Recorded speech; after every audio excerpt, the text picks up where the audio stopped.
Yo! Things kind of lined up this week for me to take a fresh dump, and it's spooky season. So I figure why not do an October Halloween spooky season dump?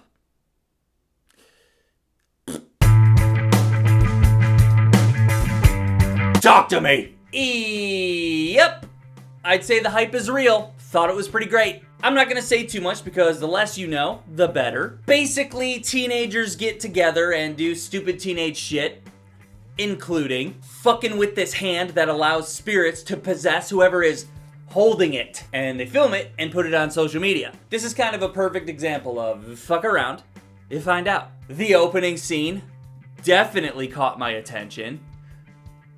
I like how this takes the idea of possession and twists it into something that teenagers use for entertainment. That's such a teenager thing to do. Everyone in this did a great job. Bunch of no-names. There is the one lady from Lord of the Rings, but that's it. Then you got Sophie Wilde, who was just amazing. The way that she goes in and out from being possessed was some Dr. Jekyll, Mr. Hyde shit, and I loved it. There are some unsettling scenes that made me cringe. I had to divert my eyes away from the screen at least once. But I will say that I don't think it's as scary as it is tense.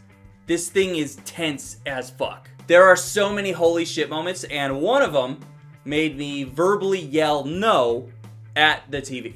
Like that's gonna stop anything. This movie also has a way of pulling you in and holding your attention too. I was totally invested. I rented it at home and I didn't look at my phone a single time. I don't know how this was made for under $5 million.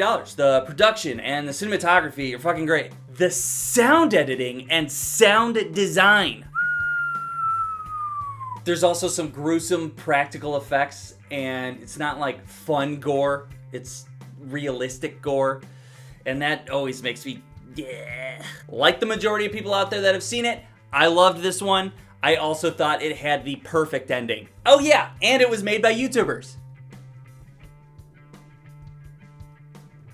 Meg 2. Jason Statham is back with more giant shark silliness. I'm not saying that the first Meg was a great movie, but it was a hell of a lot better than this one. Straight up, it's too long. It was about 2 hours. And most of it is people versus people in this unnecessary billionaire double-cross side plot.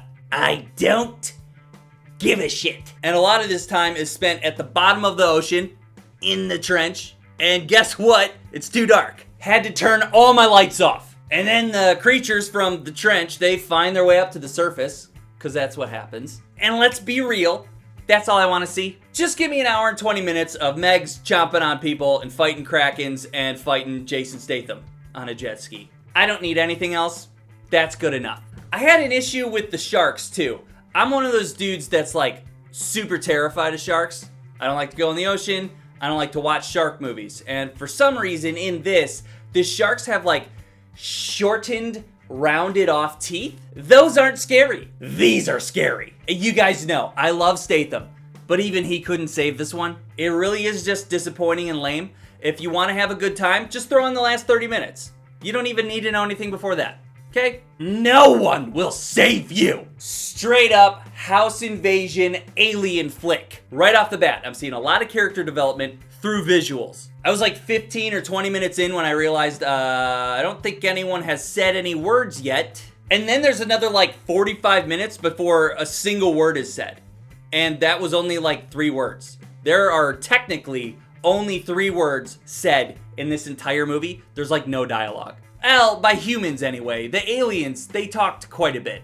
Yeah, they're chatty Cathy's. This thing hits the ground running, doesn't waste any time. Hey, aliens are here. This chick's got to deal with them. She's clever, she's crafty, and she also just doesn't mind killing these motherfuckers. So let's fucking go. This performance given by Caitlin Denver was stellar. Even if you're not the kind of person that's into alien shit, her performance alone deserves your eyeballs. Fantastic job. A lot of this is in a house, in the dark, so you are kind of always looking for movement in the shadows. That alone heightens the suspense. You're feeling that tension through this. There were some creepy shots, but I didn't really find anything that scary. If you want a scary alien movie, go watch Fire in the Sky. There was this dope effect they used with the alien spaceship tractor beam. The scene that utilized the tractor beam the most was the most uncomfortable for me. but I still wouldn't say it was scary. Sound effects were awesome, cinematography was awesome, the lighting was used so well, I really just enjoyed watching the thing. Very unusual flick. I understand if you don't like it, I liked it a lot. I thought it was very, very, very, very well done. However, I don't think I liked how the aliens looked. They basically just go for the standard alien look. The stereotypical way that aliens look in media just isn't scary to me. Give them some big teeth or something. I want them to be more threatening. Anyway, this chick, there's a bit of mystery to her past that kept me interested as well. I really wanted to know her story. And once I got closure on that, I was like, oh, okay. I did not expect it to end the way it did. And yeah, you know what? I fucking loved it. I love how this movie ends. Pet Sematary Bloodlines. I did not like it. It was pretty bad. I feel like it just missed the point of Pet Sematary. What makes Pet Sematary cool is the questionable morality of it all. In the original, you've got this child that is suddenly killed, and you see his father deal with grief until it pushes him into depression and desperation. And he buries this child in this evil place that brings dead people back to life. But now, they're evil. Then you get to see this parent reunite with their dead child and deal with the denial that their newly living child is an evil little shit. What would you do if your child died and you knew you could bring them back to life? That is a very good basis for a horror movie. Bloodlines! They take that idea and they just make it a side story with David Duchovny. His son came back from Vietnam and somehow he died, and he buries him and brings him back to life. And now this dude in his late teens, early 20s is running around killing people. The main focus here is about this young couple that's trying to move out of town to start a new life. And the pet cemetery just won't let them leave and keeps them there with these various inconveniences. It's kind of stupid. The characters are very bland. Most of the kills are off screen, and that always sucks. It could have been really cool if they used David Duchovny and made him a main character instead of a side character. Focus on his son coming back from war and bring in some PTSD shit. Build on that father-son relationship and how his son has already become a different person, whether he's evil or not, instead of opening the movie with his son already dead. It's fucking lame. Pretty sloppy movie, not scary. I will say this though, I don't think I've ever seen someone get stabbed to death with a shotgun. That's a new one.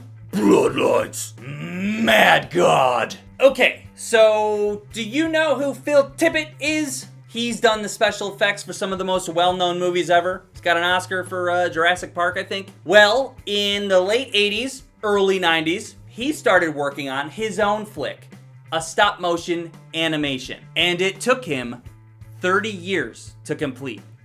This movie is a 30-year project. There's not much of a plot going on here. I suppose you could really dive in and interpret a lot of symbolism that's going on here, but I'm not gonna do that. Here's what I was seeing. You got this dude that is sent on a mission, and we go with him on his journey through hell. Listen up. This is one of the most impressive things I've ever watched. I've never seen anything like it. The amount of work that you see went into it would actually take 30 years. It's like watching an actual nightmare. There's some legit horrific imagery going on, and it's disgusting. The sets and the amount of detail put into them is unbelievable. Watching Mad God was a trippy, rewarding experience, and I can confidently say I'll never watch it again. Some of the stuff that was going on in there I do think was kind of scary. It was kind of a scary thing to watch. I continuously was saying, what the fuck, for an hour and 20 minutes. Over and over and over. Whew. Good to let off a little spooky season dump, folks. Thanks for joining. A lot of pumpkin spice mixed in there. See ya! Subscribe! So, one of the things that I really wanted to throw in here, but I can't find it for the life of me. I haven't been able to find this movie for 2 years. Can you guys help me out? It's called Near Dark. It's a vampire movie from the late 80s. And I keep seeing it pop up on these best vampire movie lists. And I can't fucking find it. So, I don't know, give me a website to watch it legally on or something like that. Where can I stream it? I just want to watch the damn thing. Is there a YouTube channel that just has it chunked out in parts? I don't care. Someone find it for me and give it to me. I want to watch Near Dark. And if I do, I'll throw it in the next dump. How about that? Why not?